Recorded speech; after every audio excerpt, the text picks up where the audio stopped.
entender que no estamos tratando densitometría, estamos tratando el riesgo de fractura.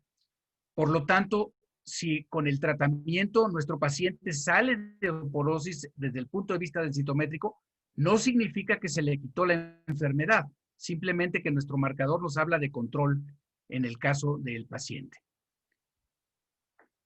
Las guías son recomendaciones que nos hacen diferentes sociedades médicas o organismos como en México, por ejemplo, que tenemos una norma oficial mexicana. Y estas guías nos dan un camino a seguir que funciona para la mayoría de los pacientes. Por supuesto, nunca están por encima del clínico, o sea, del juicio clínico que tengamos cada uno de nosotros. De las primeras guías que salieron fueron las guías del Colegio Americano de Endocrinólogos, que publicaron en 2016. Hay guías anteriores, pero bueno, estas, digamos, son las primeras fáciles de entender, organizadas, con una estratificación de riesgo. Después de esto, tenemos las guías inglesas, las guías NICE, que son las guías más enfocadas hacia costo-beneficio que hacia riesgo-beneficio. Después tuvimos las guías europeas, las guías norteamericanas del American College of Physicians y las guías endocrino de la Sociedad Europea. Y finalmente, nuevamente, ahora en el mes de abril y mayo, se publicaron en la actualización de las guías del Colegio Americano de Endocrinólogos. Mucha de esta presentación está basada en todas las guías, pero en algo más en esta última. Bien, la similaridad que tienen entre las diferentes guías de osteoporosis es que primero aplican a mujeres de 50 años o más, o en el caso de los hombres, a hombres de 65 años o más. El diagnóstico sigue estando basado en la densidad mineral ósea, en el T-score de menos 2.5, pero se agrega el antecedente de fractura por fragilidad, o sea, no solamente la densitometría de 2.5, sino cuando tenemos el antecedente de fractura por fragilidad, eso también es osteoporosis. O los niveles de riesgo de fractura por FRAX específicos para cada país. En México tenemos ya validados los niveles de FRAX propios. La baja masa ósea, la osteopenia, con un FRAX positivo a fractura para los próximos 10 años, es ya ahora indicación de tratamiento. Tanto más así que en las guías europeas y en las guías del Reino Unido se utiliza principalmente el FRAX más que la DEXA para hacer diagnóstico. Y en países como el nuestro, donde no tenemos suficiente cantidad de densitómetros, puede justificarse el uso de tratamiento farmacológico para pacientes que no tienen densitometría, pero que tienen un diagnóstico por FRAX. Y bueno, y se recomienda también, y esto es particular de todas las guías, que si tenemos osteoporosis, menos 2.5 desvíos estándar, hagamos una búsqueda intencionada de fracturas vertebrales que en muchos casos encontramos casi en un 30% de las mujeres. El objetivo básico del tratamiento para la osteoporosis es el prevenir el futuro deterioro del esqueleto aumentando la fortaleza, lo cual da un aumento en la resistencia y en la calidad de hueso, y por lo tanto se reduce la probabilidad de la fractura. Ese es el objetivo del tratamiento. ¿Qué dicen las guías en cuanto a tratamiento no farmacológico? El objetivo también es mejorar la integridad musculoesquelética, mantener la fuerza del hueso y prevenir las fracturas. Entonces, recomiendan que hagamos una medición de rutina de 25-hidroxivitamina D y que estos niveles sean superiores a 30 nanogramos. En México, con población nacional, hay un estudio de Patricia Clark, hay otros más de otras gentes, pero el último publicado de Patricia Clark, el 63% de los mexicanos tienen niveles bajos o subóptimos de vitamina D y por lo tanto requieren de un manejo específico en ese aspecto. Pero si mi paciente tiene de 30 a 100 nanogramos de vitamina D, debo de suplementar con 1000 a 2000 unidades diarias de vitamina D3, colecalciferol, o D2, ergocalciferol. Hay que recordar que en adultos que tengan obesidad, síndrome de malabsorción o cirugía bariátrica, y en adultos mayores de 70 años, se van a requerir dosis mayores. Acuérdense que es una vitamina, se almacena en la grasa, y entonces en el adulto obeso se secuestra esa vitamina D en la grasa y no circula. En los adultos que tienen cirugía bariátrica o que tienen síndrome de mala absorción, por supuesto que tampoco se absorben las cantidades que son necesarias. Y bueno, y en el adulto mayor que no tiene exposición al sol y que no se activa la forma de la vitamina D, por supuesto también. Se recomienda el calcio de la dieta a través de lácteos y no se recomiendan los suplementos o las variantes de lácteos que son de soya o de almendra, porque no tienen la proteína animal necesaria para la calidad del hueso. Entonces, en contenido dietario de calcio se recomiendan 2 a 3 raciones al día. La proteína natural ya lo hablamos. Y si no se puede complementar, si no se alcanza con el calcio dietario, se recomienda el carbonato o el citrato de calcio hasta completar 1,200 miligramos al día. Muchas ocasiones nos preguntan, bueno, ¿qué es mejor, el carbonato o el citrato? En términos generales, el carbonato se absorbe muy bien en gentes jóvenes que producen su propio ácido clorhídrico por parte del estómago, pero en los adultos mayores donde hay poca producción de ácido clorhídrico o en gente que toma inhibidores de la bomba de protones, entonces en esa gente es mejor darles citrato de calcio porque el citrato de calcio no requiere del medio ácido que necesitaría el carbonato. Y hay que completar 1,200 miligramos al día junto con los 400 miligramos promedio de la dieta sin lácteos.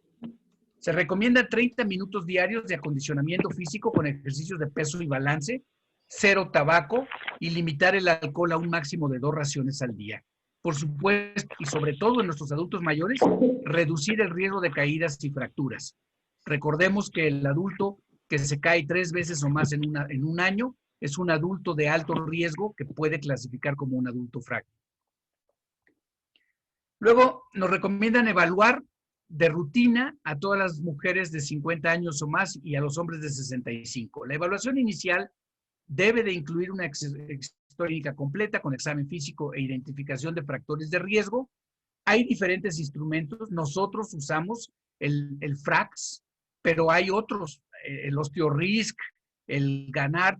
Hay diferentes instrumentos con los cuales podemos evaluar el riesgo de fractura de nuestro paciente e incluir una densitometría de doble fotol central, columna y cadera para medir la densidad mineral ósea. Entonces, el estándar de oro sigue siendo la DEXA. Utilizamos 2 regiones primordialmente, columna lumbar y el cuello de fémur proximal o fémur total. Cuando no podemos usar alguna de estas 2 regiones, nos podemos ir al tercio 33% o un tercio de radio. Y entonces, cuando tenemos, como lo marcan estas gráficas, verde bien, amarillo precaución, rojo peligro, básicamente 2.5 desvíos estándar en cualquiera de las regiones ya nos habla de osteoporosis establecida. Luego, también tenemos que cuando tenemos fractura vertebral de bajo impacto o fractura de cadera independiente de la densidad mineral ósea, esto también es osteoporosis. Es prudente medir la densitometría para tener un punto de comparación para estudios subsecuentes. Osteopenia o baja masa ósea asociada a una fractura por fragilidad, por ejemplo, de húmero, de cadera, de columna, de antebrazo, también es osteoporosis. Y por último, el tener una baja masa ósea, pero con un índice de FRAX positivo o índice de riesgo de fractura positivo, entonces eso también es osteoporosis y en estas 4 circunstancias tendríamos que dar un tratamiento para la osteoporosis. En un ejemplo, por aquí mostramos una densitometría en un sujeto de 74 años de edad que tiene un T-score de menos 2.2. Este paciente técnicamente no tendría osteoporosis por los criterios antiguos de densitometría.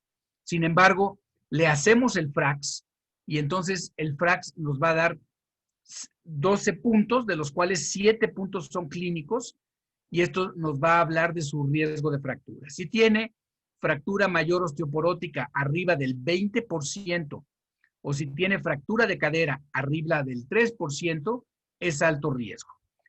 Ahora, hay que reconocer que los equipos nuevos de densitometría también tienen un ajuste a través del TBS, el Trabecular Bone Score.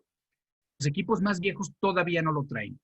y esto nos puede modificar el riesgo de fractura. Entonces, aquí tenemos este sujeto de 85 años de edad que tiene 7.4 y 2.8 como riesgo, todavía cae dentro del riesgo bajo o moderado, y entonces hacemos el ajuste del TBS y aquí encontramos que cuando se analiza el score trabecular, que se encuentra en 1.188, cambia el score de fractura a 11 para fractura mayor y 4.5 para fractura de cadera. Por lo tanto, esto ya lo pasa al grupo de riesgo de fractura y requiere de tratamiento, ¿sí? Entonces, les recomiendo cuando tengamos disponibilidad del TBS en la densitometría, utilizarlo porque en pacientes con osteopenia particularmente nos va a ayudar a distinguir quién está en mayor riesgo que otros. Las recomendaciones europeas de la International Osteoporosis Foundation nos recomiendan utilizar el FRAX primero para establecer el riesgo de fractura. En gente que tenga riesgo moderado, entonces hacer una densitometría y volver a recalcular el FRAX. Si no hay DEXA, utilizar solamente el FRAX y con eso controlar el riesgo de fractura. Utilizar el TBS en conjunto con la DEXA y con el FRAX si está disponible.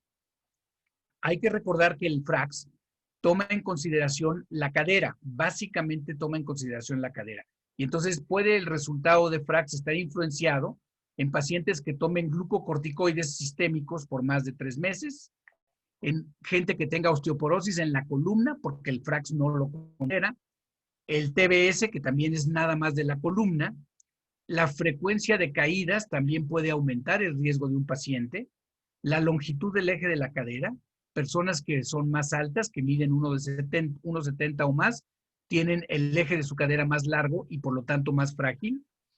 La diabetes mellitus 1 y 2, ambos tipos de diabetes, también son factores de riesgo que no contempla el FRAX y que también pueden ser un factor porque el daño en la microcirculación afecta directamente a la microarquitectura del hueso.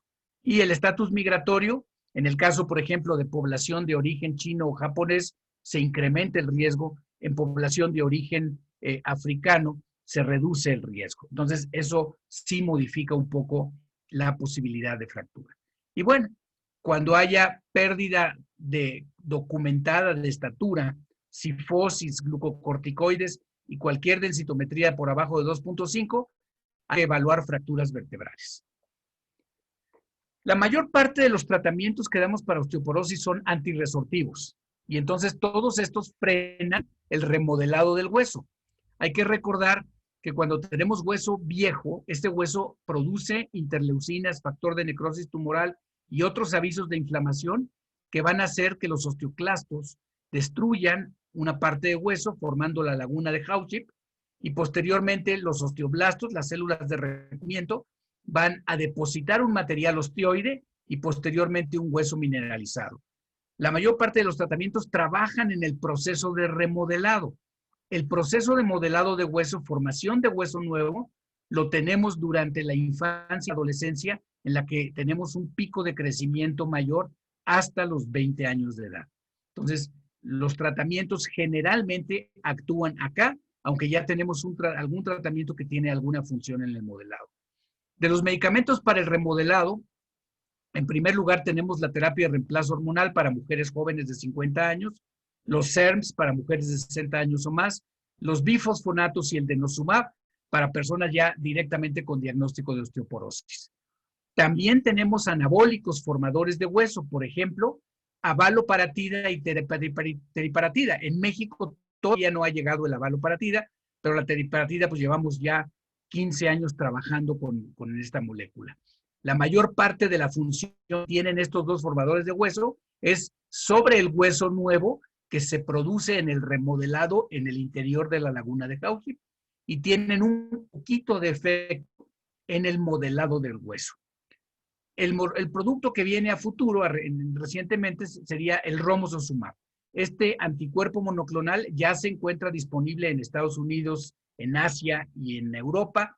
En México la pandemia ha retrasado su aprobación, pero bueno, pronto lo tendremos disponible. Romosozumab actúa principalmente formando hueso nuevo donde no había hueso y un poco actúa como antirresortivo frenando el exceso de destrucción de hueso. Entonces, es el primer medicamento que tiene un verdadero mecanismo dual, antirresortivo y formador de hueso. Ya en alguna época tuvimos el granulato de estroncio, que pensábamos que tenía un mecanismo de acción dual, pero que se demostró que finalmente era solamente un antirresortivo que aumentaba lo que medíamos de densidad mineral ósea en la densitometría por el hecho de que el estroncio tiene el doble de peso molecular que el calcio. Pero bueno, esto no es motivo de esta plática. Cuando sometemos un medicamento ante las autoridades regulatorias, COFEPRIS, FDA, la Agencia Europea, tenemos que demostrar eficacia antifracturas vertebrales, y eso es lo que exigen las agencias regulatorias del mundo. Entonces, todo lo que tenemos actualmente, alendronato, calcitonina, denosumab, ivandronato, ralifeno, risedronato, teriparatida, soledrónico o romosozumab, todos ellos previenen fracturas vertebrales. El 20% de las fracturas son vertebrales, el 80% de las fracturas son no vertebrales. Y aquí es donde, como dicen en mi pueblo, tuerce la puerca el rabo. En cuanto a prevención de fracturas vertebrales, no todos los medicamentos tienen prevención. ¿Quiénes sí tienen prevención de fracturas vertebrales? Alendronato, denosumab, risedronato, teriparatida, ácido soledrónico y romosozumab sí tienen eficacia en prevención de fracturas extravertebrales. Y cuando nos vamos a la fractura más grave, que es la fractura de cadera, entonces vemos que la lista se hace todavía un poquito más pequeña. Alendronato, denosumab, risedronato, soledrónico y romosozumab sí tienen efecto preventivo en fractura de cadera, y sale de esta lista la teriparatida, que no tiene efecto. Las guías nos estratifican a los pacientes en 4 niveles de riesgo. Las pacientes de riesgo bajo, que en términos generales requieren de calcio, vitamina D y modificar hábitos nocivos, pero no requieren de un tratamiento farmacológico en la mayoría de los casos. La paciente con riesgo bajo va a requerir tener edad posmenopáusica o hombres de 65 años, sin historia de fractura previa, con un T-score por arriba de -1, o sea, no tienen osteopenia, y con un FRAX menor a 20 o FRAX de cadera menor a 3%. Entonces, estos pacientes, vigilancia simplemente, modificar hábitos nocivos, calcio y vitamina D.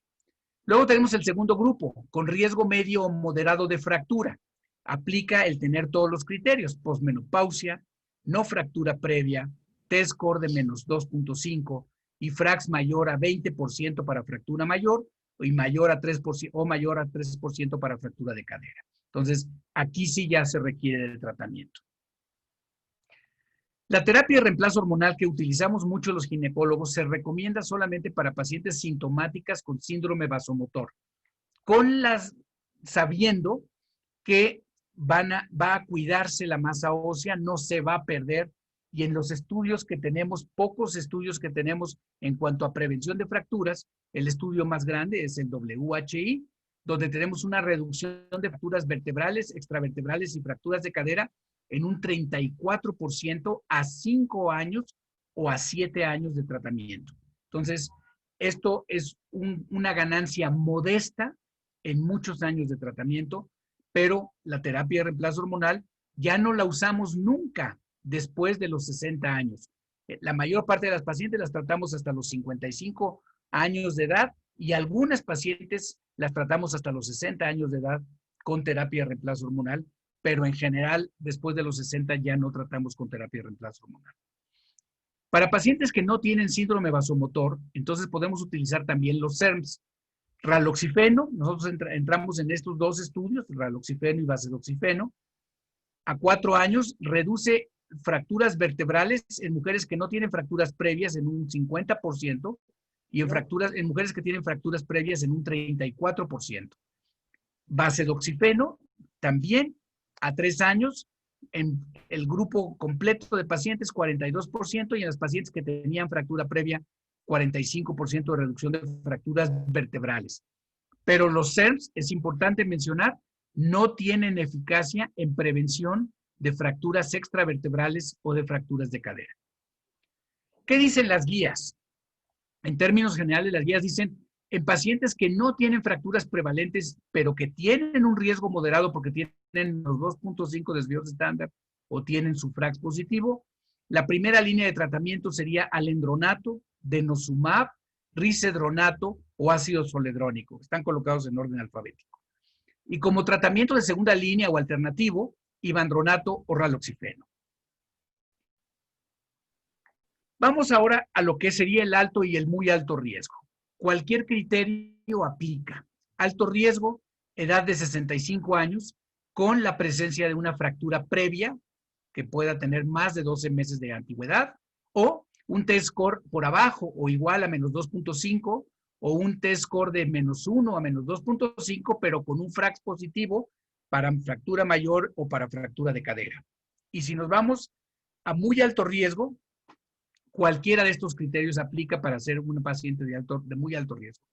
Fractura en los últimos 12 meses, presencia de fracturas múltiples, fractura durante tratamiento que afecte directamente la masa ósea, como por ejemplo, inhibidores de la aromatasa en el caso de cáncer de mama, o análogos de GnRH en el caso de cáncer de próstata, o glucocorticoides en el caso de las muchas enfermedades que requieren de manejo sistémico con glucocorticoides, como lupus, como etcétera, cualquiera de estas enfermedades. O la presencia de medicamentos adyuvantes, por ejemplo, hipotiroidismo hipertratado, por ejemplo, o uso crónico de diuréticos para bajar de peso, también esto puede afectar directamente la masa ósea. Un test score muy bajo, por abajo de menos 3 desvíos estándar, o un FRAX de mayor arriba de 30%, o un FRAX de cadera arriba de 4.5. Todos estos, cualquiera de estos clasifica para ser una paciente de muy alto riesgo de fractura. Entonces, en pacientes que tienen riesgo elevado o muy elevado, o que tienen una fractura previa, la primera línea recomendada sería denosumab, romosozumab o teriparatida, están en amarillo porque estos dos son anabólicos formadores de hueso, o zoledrónico. Y como tratamiento alternativo, alendronato o risedronato. Un caso clínico muy simple para ponernos un poquito en el contexto de quién es qué en las enfermedades. Mujer de 65 años que acude por dolor osteoarticular, que no tiene antecedentes familiares de osteoporosis, que no tiene antecedentes familiares o personales importantes, pero tiene una densitometría de columna de menos 2.8, el cuello de fémur tiene menos 2.8 y la cadera menos 2.6, riesgo de FRAX mayor es 20% y de cadera 3.1, por lo tanto es alto riesgo, y su medición de vitamina D me sale en 30 nanogramos, que es apenas de panzazo. Esta paciente tiene una osteoporosis posmenopáusica de tipo 1, riesgo de fractura es elevado por el hecho de que ya tiene en la cadera, en la columna y su FRAX positivo. Y esta paciente, pues bueno, eliminar hábitos nocivos, vitamina y calcio en cantidades suficientes y seleccionar en base a las características particulares de cada paciente si le vamos a dar raloxifeno, bifosfonato oral, bifosfonato intravenoso, denosumab o teriparatida. Y generalmente, para la gran mayoría de las pacientes, utilizaríamos una monoterapia, casi siempre un antirresortivo. Existe la posibilidad de utilizar un tratamiento secuencial. Al final vamos a hablar un poco de tratamientos secuenciales. Alendronato, como ejemplo de los bifosfonatos orales, es un medicamento que tenemos prácticamente 20 años trabajando ya con él. Para fracturas vertebrales nos reduce fracturas radiográficas en casi un 50% y fracturas clínicas en un 55% en pacientes que tenían fracturas vertebrales preexistentes, o sea, todas pacientes de alto riesgo. En el mismo análisis, el estudio FIT-1 y FIT-2, reducción de fracturas de cadera en el 51%. Zoledrónico, en una infusión intravenosa de 5 miligramos una vez al año por 3 años, nos reduce fracturas vertebrales en un 70%, fracturas de cadera en un 41% y fracturas no vertebrales en un 25%. Entonces, a diferencia del estudio Horizon de zoledrónico contra el estudio FIT de alendronato, es que en el estudio FIT todas las pacientes tenían fractura previa. En el estudio de alendronato, de zoledrónico, perdón, al igual que el estudio de denosumab, el 75% de las pacientes no tenían fractura el 25% de las pacientes tenían fractura y el 1% tenían osteoporosis. Entonces, este tipo de población, la del estudio de zoledrónico o de denosumab, son población similar a la que vemos nosotros en la consulta de todos los días. Los bifosfonatos, todos ellos como categoría terapéutica, tienen una meseta terapéutica en el caso de la cadera. No existe esta meseta en la columna, pero vemos aquí en el estudio FIT de alendronato a 10 años, alcanza su máxima masa ósea a los 4 años y de ahí ya no aumenta más. En el caso del risedronato, el estudio BERT a 7 años, alcanza su masa ósea máxima a los 2 años y de ahí se mantiene en meseta. En el caso de ivandronato, el estudio MOBILE a 5 años, se alcanza su máximo a los 3 años y de ahí se mantiene en meseta. Y en el caso del estudio Horizon, a los 4 años y medio, se encontró el máximo de pico de masa ósea en la cadera y de ahí se mantuvo igual hasta los 9 años. Entonces, todos los bifosfonatos se saturan, se depositan en la corteza del hueso, saturan a los receptores y ya no tienen mayor ganancia. En el caso de denosumab, que es un anticuerpo monoclonal específico para RANK ligando, básicamente en la población a 3 años, una inyección de 60 miligramos semestral redujo fracturas vertebrales en un 68%, redujo fracturas no vertebrales en un 20% y redujo fracturas de cadera en un 40%. En un subanálisis de población de alto riesgo, les recuerdo que habíamos mencionado que este estudio Freedom era 25% de alto riesgo con 75% de riesgo moderado. En el estudio solamente de alto riesgo, la reducción de fractura de cadera es del 62%, o sea, muy superior a lo que se encuentra en la población en general. Y el incremento de la masa ósea es lineal. Aquí tenemos el estudio Freedom a 3 años y luego la extensión de 7 años más para dar un total de 10 años. En la columna lumbar, que es la zona donde primero responde, prácticamente 2% de incremento por año para llegar a los 10 años a un 21.7% de incremento.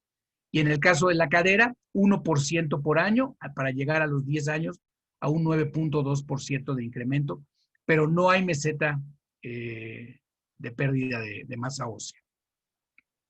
¿Y cómo se comportan las fracturas en el caso de denosumab? Aquí vemos el estudio Freedom contra placebo a 3 años y después vemos la extensión a 10 años. Como ya no tenemos en la extensión el grupo placebo para comparar el riesgo relativo de fractura, tomamos en consideración solamente el riesgo absoluto en las columnas verdes y vemos que se comporta de manera longitudinal sin ningún incremento que sea estadísticamente significativo entre los 3 y los 10 años de tratamiento con denosumab. Entonces, no se pierde eficacia a largo plazo en la prevención de fracturas. En este análisis de las densitometrías de los diferentes tratamientos, denosumab, zoledrónico, alendronato, risedronato, ivandronato, terapia de reemplazo hormonal y raloxifeno, vemos cómo se comporta a largo plazo el incremento de la columna lumbar y vemos cómo se comporta a largo plazo el incremento de la densidad mineral ósea de fémur total al cabo de los 10 años de tratamiento. ¿Qué dicen las guías? En términos generales, cuando hacemos categorización de riesgo alto o riesgo muy elevado, el tratamiento inicial recomendado es denosumab o bifosfonatos y después de un reanálisis de 1 a 2 años, o sea, recomiendan una reevaluación de 1 a 2 años y entonces podemos o dejar el mismo denosumab o cambiar de denosumab a un bifosfonato. En el caso de los bifosfonatos, la recomendación es cambiar a denosumab porque con el tiempo se hace la meseta terapéutica y ya no hay ganancia mayor. En el caso de riesgo muy elevado, la recomendación es empezar con un formador de hueso, con teriparatida o con romosozumab durante 1 o 2 años y posteriormente cambiar a un antirresortivo por 2 o 3 años más, denosumab o un bifosfonato como alendronato o zoledrónico, reevaluar dependiendo de cada paciente cada 1 a 3 años y mantener con romo, o regresar al ciclo con romo o mantener con denosumab o cambiar a bifosfonato dependiendo de las características de cada uno de estos pacientes. Entonces, la mayor parte de los pacientes los vamos a manejar con monoterapia.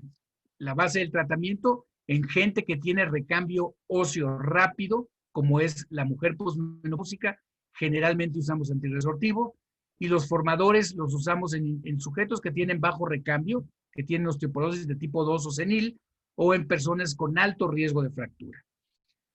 Pero lo más nuevo que tenemos, y de hecho ahorita, hoy todavía está el Congreso de ISBMR de osteoporosis en Estados Unidos, prácticamente todo lo que hay de nuevo es tratamientos combinados, que pueden ser simultáneos, un osteoformador y un antirresortivo al mismo tiempo, o secuenciales, de los cuales ya hemos visto que el formador seguido del antirresortivo es el que produce mejores resultados y no se recomienda el usar primero el antirresortivo por un osteoformador, porque al suspender el antirresortivo se pierde masa ósea. Entonces, la recomendación es generalmente el osteoformador seguido de un antirresortivo.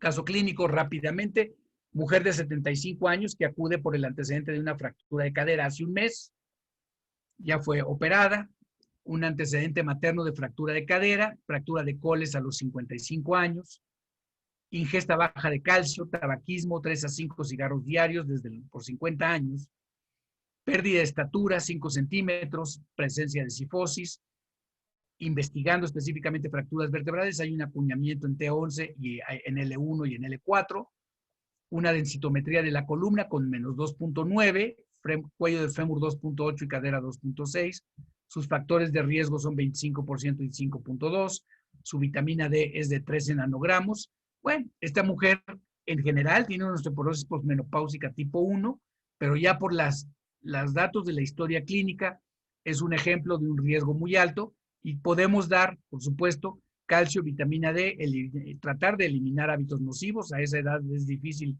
eliminar los hábitos nocivos, pero bueno, se intenta. Y se puede dar un bifosfonato oral o intravenoso, denosumab, teriparatida, romosozumab o abaloparatida, y se puede dar en una terapia monoterápica o en una terapia secuencial. En este segundo caso, la recomendación sería iniciar 1 año o 2 años con teriparatida o 1 año con romosozumab y posteriormente cambiar a un antirresortivo potente como pudiera ser alendronato o denosumab. Entonces, ¿en quién usamos el tratamiento combinado? En gentes que tengan alto y muy alto riesgo de fractura, pacientes recientemente fracturados en los anteriores 2 años, pacientes con fractura previa en los años más allá de 2 años, muy baja masa, menos de 3 desvíos estándar, o pacientes que se fracturan estando bajo tratamiento. Entonces, este es el grupo de pacientes que se pueden beneficiar de un tratamiento combinado. Y para esto me voy entonces a los datos publicados en la literatura. El primero es el estudio DATA. Es un estudio que analiza con un grupo chiquito de pacientes, apenas para dar significancia estadística, qué sucede cuando damos denosumab y teriparatida juntos, aquí en barras de color grises, con un 12.9 de incremento de la masa ósea de columna lumbar y en la cadera un 6.3 al cabo de 24 meses de tratamiento. Y luego vemos en rojo la teriparatida con 9.5 de incremento y en negro el denosumab con 8.3.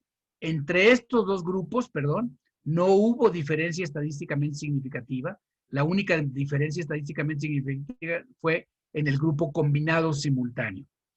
En el caso de la cadera, igualmente la diferencia marcada por el asterisco es en el grupo de la combinación de denosumab y teriparatida, y entre este 3.2 del denosumab y este 2.0 de la teriparatida no hubo diferencia estadísticamente significativa.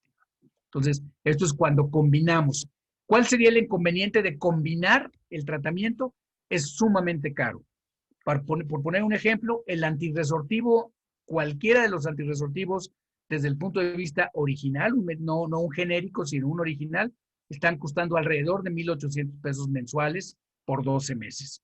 Cuando damos un formador de hueso como teriparatida, estamos hablando de 8,000 a 9,000 pesos mensuales sumados al manejo del antirresortivo, por lo cual lo aleja de muchos de nuestras pacientes. Pero bueno, es una posibilidad el dar el tratamiento combinado. Aquí tenemos los datos de la columna lumbar. Aquí vemos el grupo que recibió teriparatida en azul y después denosumab, que es el grupo que tiene la mayor cantidad de un tratamiento secuencial de primero 2 años de teriparatida y luego 2 años de denosumab. En verde tenemos el grupo que recibió combinado denosumab con teriparatida en los primeros 2 años y después cambió a puro denosumab, donde fue un poco menos el incremento de la masa ósea.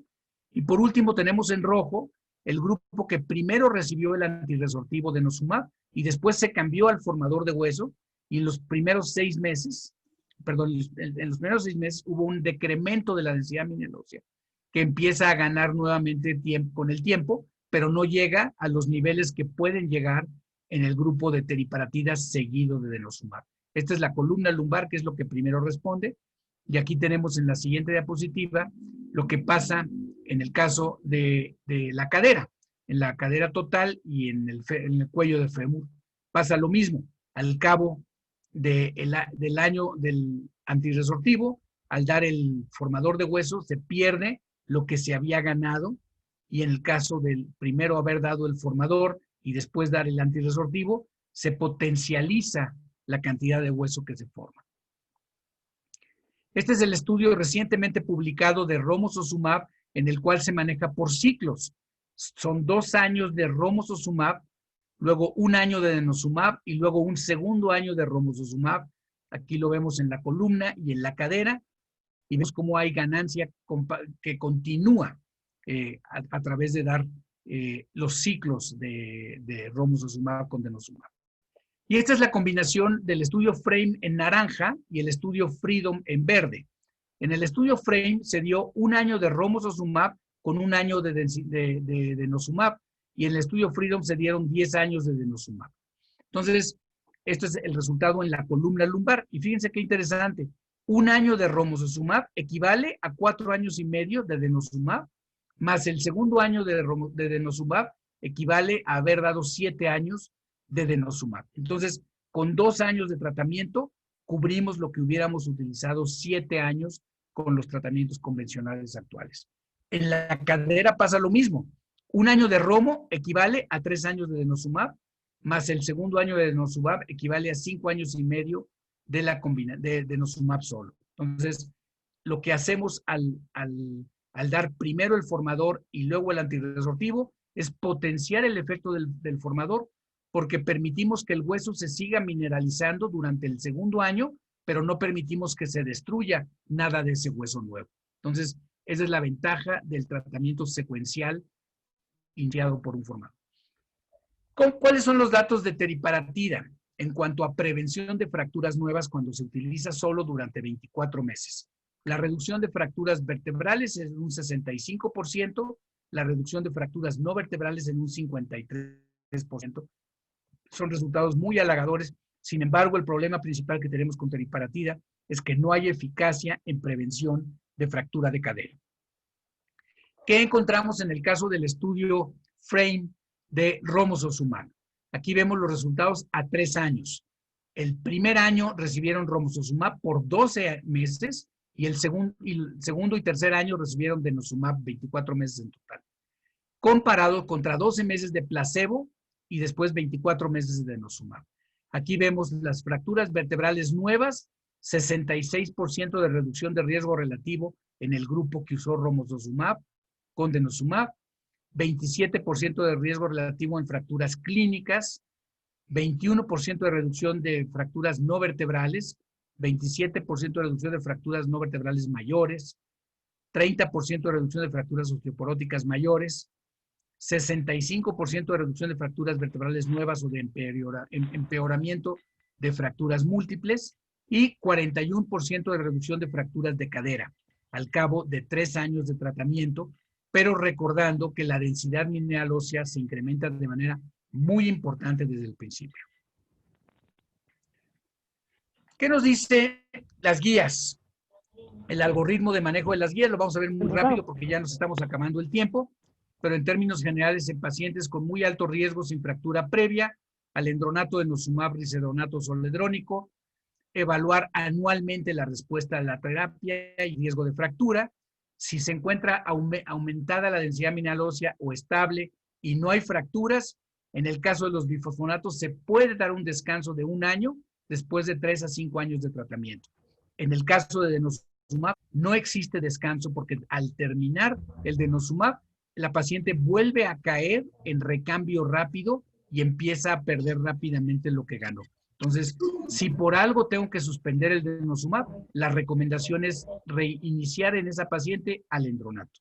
Entonces, considerar continuar con el tratamiento o cambiar a teriparatida si hubiera pérdida ósea o fracturas recurrentes, lo cual en los estudios clínicos no se ha visto.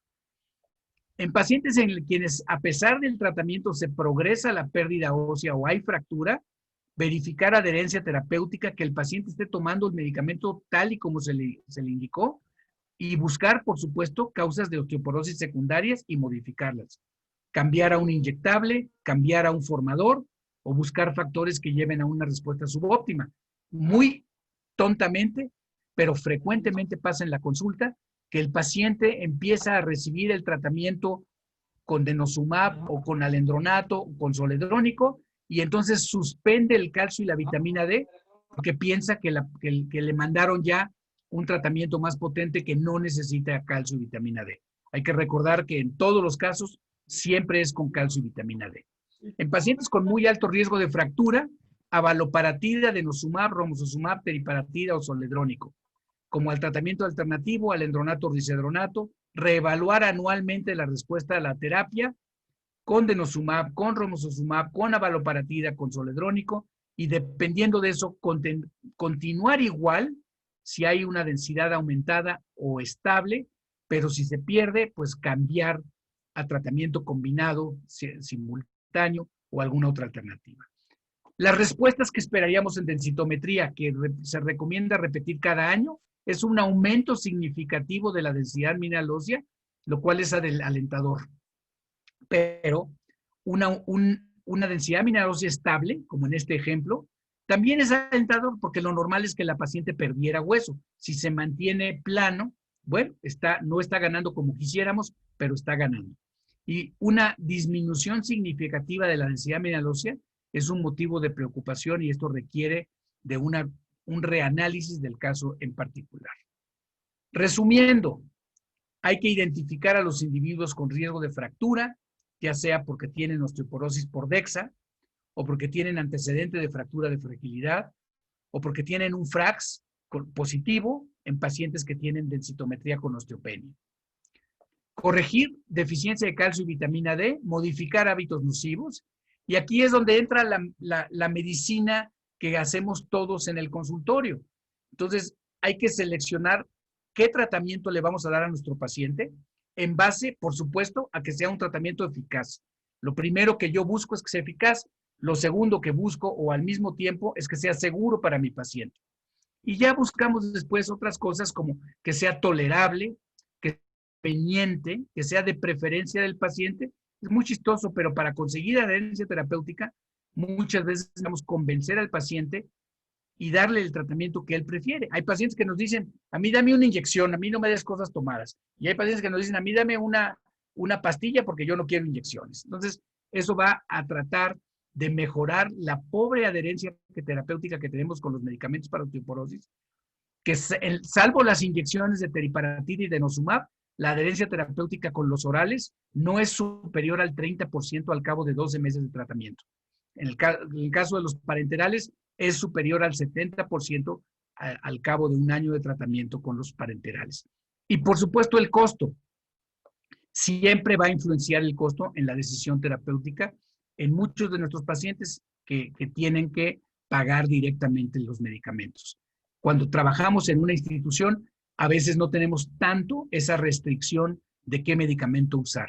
Pero bueno, en el caso, por ejemplo, de teriparatida o de denosumab, en algunas instituciones, ciertos médicos, en algunas es el reumatólogo, en otras es el endocrino, en otras es el ortopedista, tienen la posibilidad de prescribir todos los medicamentos y en otras instituciones cualquiera puede prescribirlo. Entonces, es un punto que hay que contemplar.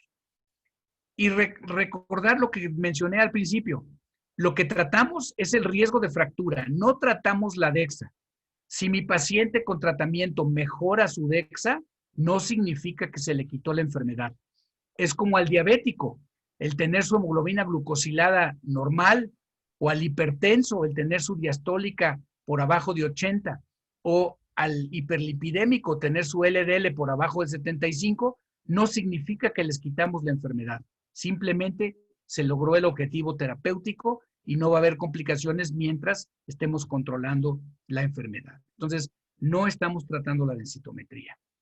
2 diapositivas que me atreví a poner de un problema que tenemos frecuentemente todos los que tratamos osteoporosis, que es que las pacientes nos hablan por teléfono a decirnos que el dentista le prohíbe utilizar medicamentos para osteoporosis porque le va a dar necrosis mandibular.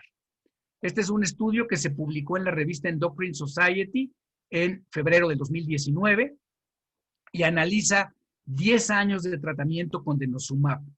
Y entonces encontró, lo primero y más interesante del asunto es que en esos 10 años de tratamiento, el 45% de las pacientes requirieron un procedimiento dental invasivo y eso aumentó la frecuencia de necrosis mandibular. La tasa de necrosis mandibular en osteoporosis es baja, 5.2 por 10,000 sujetos que cumplen año de tratamiento. Entonces, es en general una frecuencia baja. Cuando damos denosumab o zoledrónico por cáncer de hueso, la frecuencia de necrosis mandibular es del 5%. Entonces, esa es la gran diferencia. El problema es que como los cirujanos maxilofaciales son quienes reciben las necrosis mandibulares, para ellos todos los pacientes que toman antirresortivos tienen riesgo de necrosis mandibular. ¿Sí? La frecuencia de necrosis mandibular fue mayor en personas que tuvieron procedimientos dentales, 68%, contra 0.5% de los pacientes que no tuvieron procedimientos dentales. Pero del estudio Freedom a 10 años, el 45% de las pacientes tuvieron un procedimiento dental.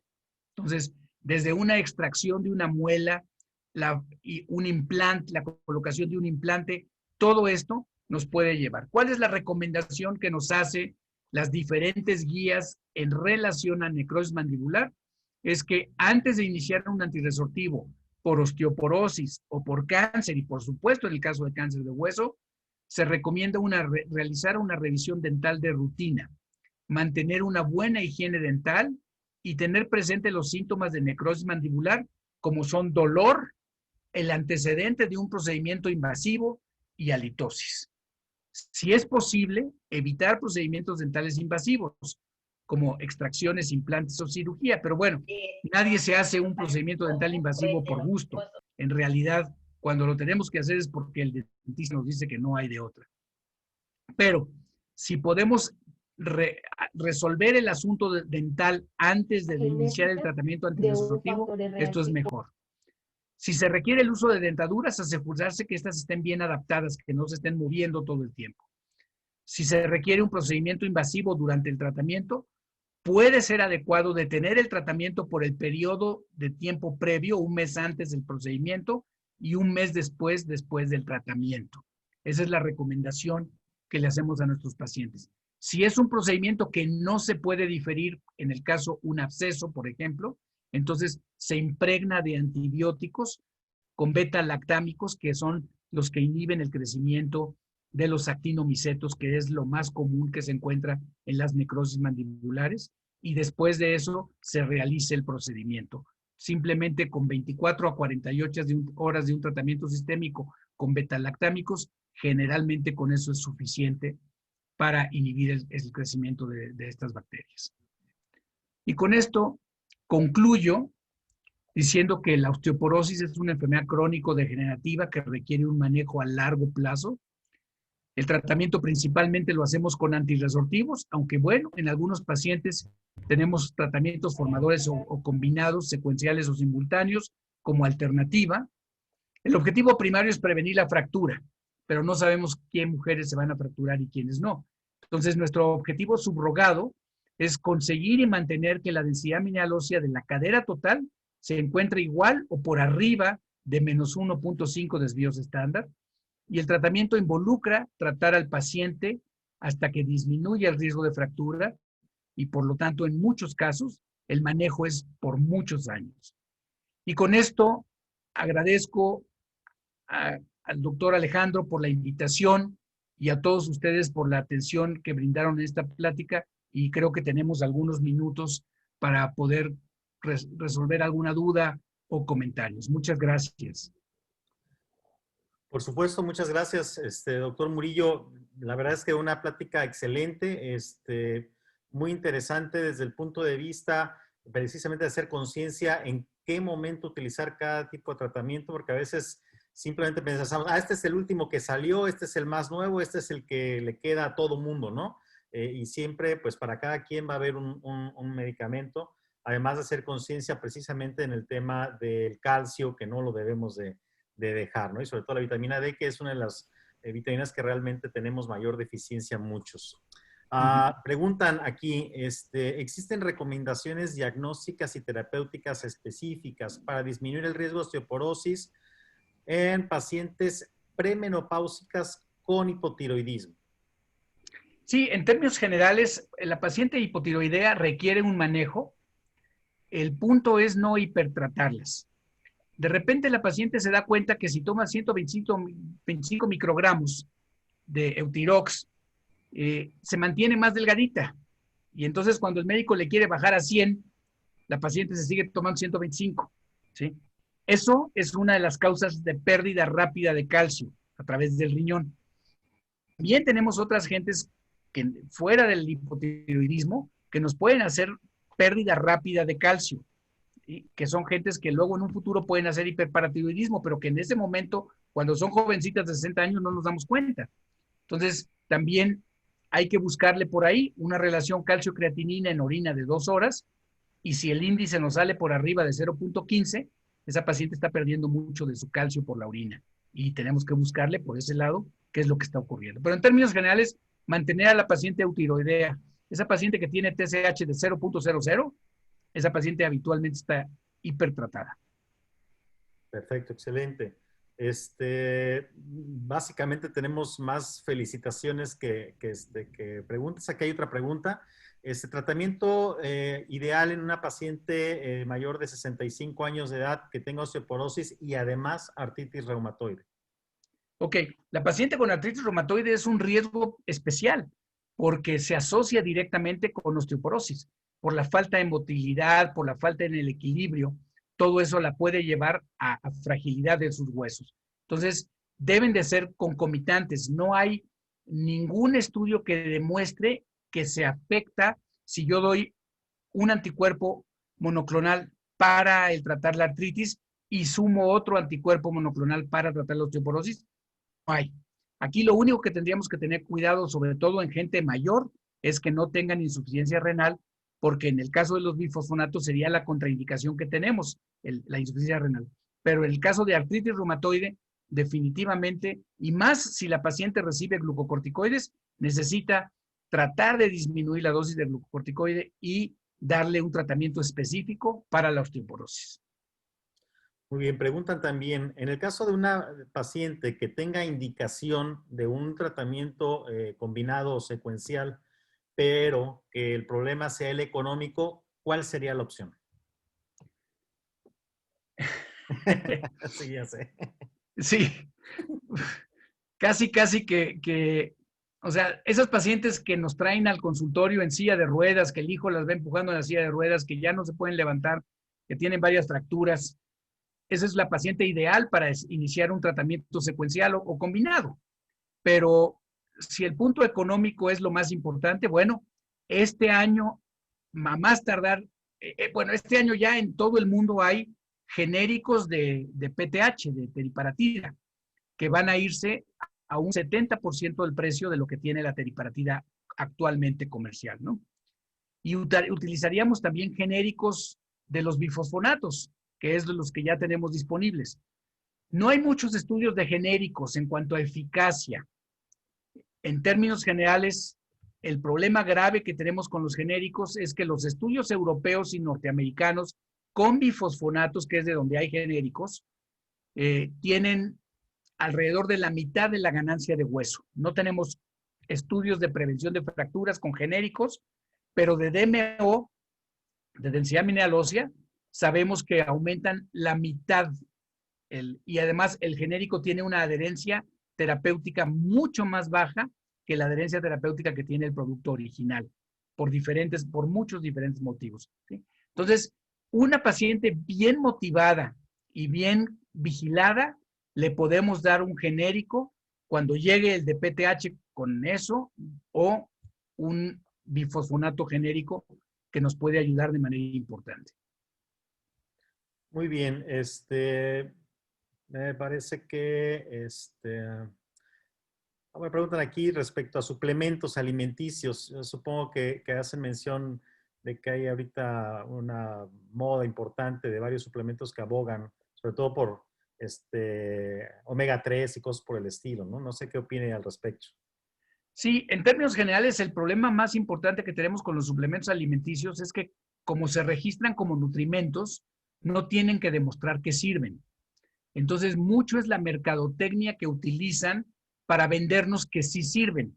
Y eso pasa, por ejemplo, con la colágena, o puede pasar con otras sustancias. Por ejemplo, voy a poner un ejemplo, un suplemento alimenticio que es la condroitina, que utilizamos con frecuencia para dolores articulares, que tiene una eficacia demostrada en cuanto al control de la artrosis, por ejemplo, ¿sí? Pero que la tenemos contraindicado con el diabético.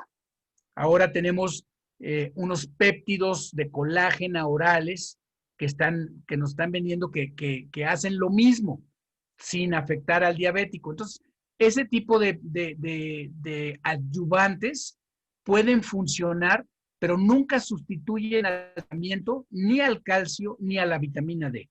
Puede ser un adyuvante simplemente para unas cosas como quitar el dolor, pero no necesariamente van a suplir. En este momento no hay ninguna evidencia de que suplan al tratamiento farmacológico establecido para los osteoporosis. Excelente. Pues no nos queda más que agradecerle, doctor, agradecer también al Laboratorio Sambien por el ser anfitriones en nuestra plática del día de hoy. Les recuerdo a todos, luego les agradezco a todos los que participaron hoy y se conectaron, y les recuerdo que a las 9 de la noche tendremos nuestra siguiente plática. Tengo en un momento les doy el tema para que se conecten con nosotros precisamente y los esperemos puntuales en la plática de hoy en la noche. Ahí se me borró aquí una disculpa. Pero bueno, los esperamos, ya tienen todos el acceso a nuestro programa. Les deseamos una excelente tarde y los esperamos en la noche. Muchas gracias, doctor. Que tenga usted bonita tarde. Saludos por allá. Hasta luego.